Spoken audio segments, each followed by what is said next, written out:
What's up guys, Braden here with SuperATV, and today I'm going to be showing you how to install SuperATV's A-arms on this Polaris RZR XP, so let's get right to it.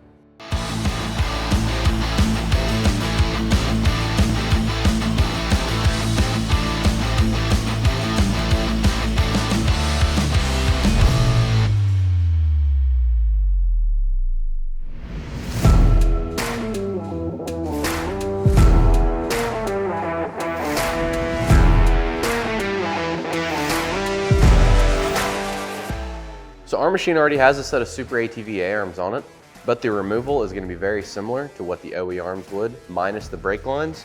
The brake lines you will have to drill out a couple rivets to where ours are just bolted to the A-arm. So first step is going to be to go ahead and remove the wheels and tires.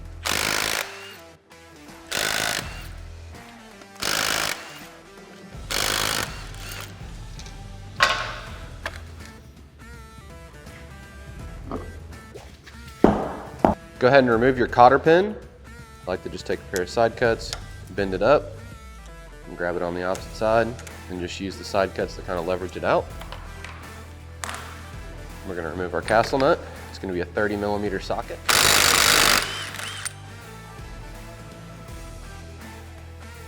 Remove your washer. Then it's going to be a 15mm bolt that's going to secure your brake caliper on. Go ahead and remove that. And we can remove our brake caliper. This is a braided stainless steel line. It's going to be okay to let this hang. You don't want to abruptly slam it down or anything, but letting this brake caliper hang is just fine until we get the brake line disconnected from the arm. Then we'll sit it over here on our lift. Once the brake caliper is removed, go ahead and remove the hub. Then we're going to grab an 18mm socket and remove our tie rod end from our knuckle. Sometimes these will be stuck down in the knuckle, so what you'll do is take 2 hammers, just like I'm going to show you. So I like to take one hammer, lay it right here, and then take another one and smack it. So as you've seen there, we tapped it a few times, it loosened it up, and sometimes you just gotta give it a slight tap. You don't wanna beat down here on the threads. As you've seen there, I just kinda gave it a light tap. I wasn't beating on it, I was just hitting the knuckle right here, it freed it up, and just tapped it out of the way. Now we're gonna grab a 15mm socket and a 15mm wrench to remove our pinch bolts for securing our ball joint to our knuckle. I always like to loosen my hardware from the nut side, so the wrench will go on the bolt head side. That just keeps you from spinning the bolt on the ball joint there and potentially damaging it. And while we have the tools out, we're going to come right up here to our shock. It's going to be same a 15 and a 15. And we'll just kind of pick up on the knuckle. Remove our hardware from the upper and lower. And just wiggle the knuckle off like so. And then I like to take my axle and lay it up on top of my tie rod. That way we're not letting our axle hang. When you let an axle hang, it can potentially crease the boot, and that's just going to be a weak point that may be prone to failure. Now we're going to disconnect our sway bar link. Just a 15mm socket and extension, and a wrench. Pull the hardware out, push the link out of the arm. Then I just kind of like to move it back out of the way. Then we're going to go ahead and disconnect our brake line. This is going to be the only part that's going to be different from you all on a stock arm, because you're going to have to drill the rivets out. We've already done that, and we already have a set of SuperATV arms installed. So ours have our proprietary fasteners to secure the brake line. Just go ahead and disconnect it. As you can see here, we have a zip tie as well up here. Now we're going to go ahead and come up here to the A-arm mounting bolts. Go ahead and get those loose. And then as we get those bolts loose, we'll remove our shock bolt and disconnect our upper arm. Now what we're gonna do is take a ratchet strap, and you can wrap it around the cage.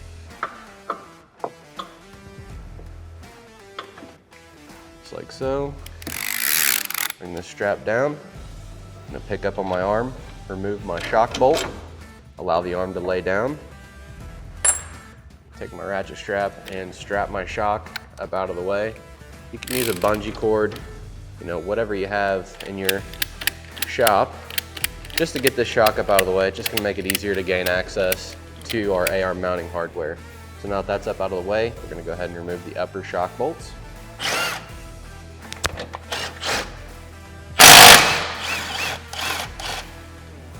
Once the hardware is loose, just kind of wiggle the arms around, pull the bolts out, remove the arm and set it aside.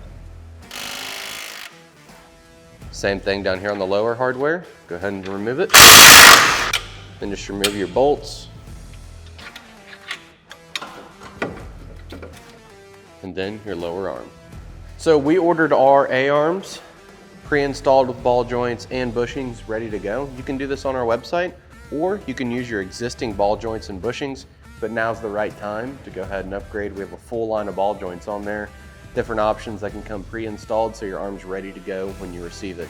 So what we're gonna do now is take our lower A-arm and install it to the frame tabs.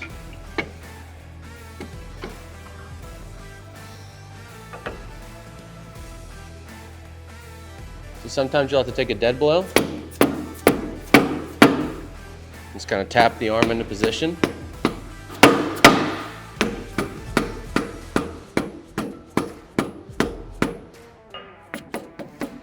And once you get it in the position there and your hardware's lined up, or your hole's lined up, go ahead and install your hardware. Just like so. We'll go ahead and get our nuts started on both of our bolts.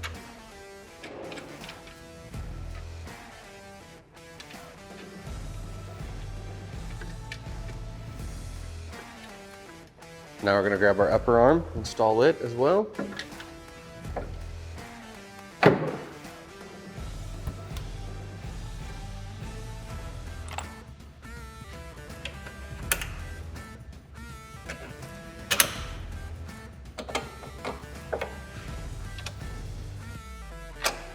Something that's very important about installing A-arms is if you've ever had your A-arms off before, you want to make sure that you go ahead and order brand new nylocking nuts from Polaris to install to your machine. Otherwise, when you're riding, these nuts will back off, and that's just going to lead to issues like tearing the frame tabs up, potentially the A-arm coming off of the machine due to the hardware being loose. So be sure that you're checking your nylock nuts. If you've removed them before, it's good to replace them. Then make sure you install your grease circle on your upper arm. Just going to go right on the forwardmost upper pivot tube, thread it in, and just go ahead and tighten it down. Now what we'll do is grab our brake line and our clamp, our brake line hold down, slide it on. I'm just going to take my brake caliper and kind of lay it up here. So once we have it lined up there, we're just going to grab the provided hardware in the kit. The outermost threaded hole for the brake line. Slide that on. I like to take the hardware, slide it through the clip, and line it up with the hole. And this one we won't cinch down yet because we need to get our brake line adjusted after we get it attached to our knuckle. Then we're going to go ahead and disconnect the ratchet strap from the shock and attach shock just like so.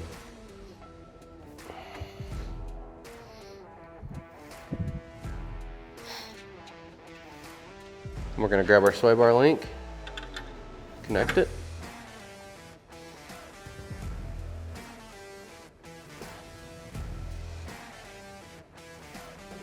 Then we're going to grab our knuckle, line it up on the axle, then line the ball joint up in the knuckle. Sometimes these are pretty stiff when they're brand new.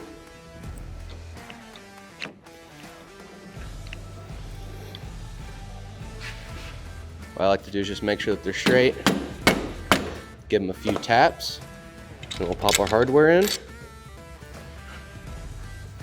And we'll grab our lower. We're going to grab our hub, slide it into position. Go ahead and take the castle nut. Make sure that the taper is facing the same way it was when you removed it on the washer. Just like to go ahead and just run this castle nut up by hand first. Grab your brake caliper.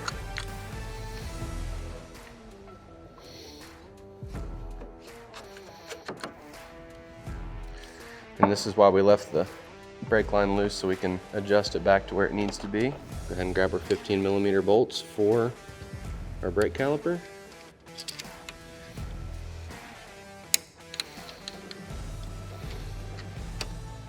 Grab your tie rod end, Reinstall it to the knuckle. Put your nut on. So now that you have your arms bolted up, all the hardware started, you're just gonna go through, fully tighten everything. Again, be mindful of the nylock nuts, make sure they're in good working order. So here at SuperATV, we have two different styles of A-arms. We have our non-adjustable, which is what we're running here, and then we have an adjustable. So the non-adjustable is gonna be perfect, you know, to replace an OEM set of arms. Your camber is gonna be correct for your factory tire size. If you're wanting to run a larger tire than stock, I recommend going with the adjustable arms. So with the adjustable arms, there is gonna be an additional step in the installation. You're gonna have to adjust the pivot blocks, which would be mounted here and here on the lower arm. You'd adjust those in or out to get your camber set correctly. So typically on the machines that I work on, I like to set them up anywhere from 0 degrees camber or -2. I never wanna let the tires be positive, which is where the top of the tire is sitting out. Just not ideal for any situation. So once you've done that, you've got your camber set, everything's installed, everything's fully tightened. That's all there is to it to install SuperATV's A-arms on this Polaris RZR XP. Be sure to check the description below to pick yours up today. And while you're there, drop a like, comment, subscribe. Thanks for watching, and we'll catch you on the next one.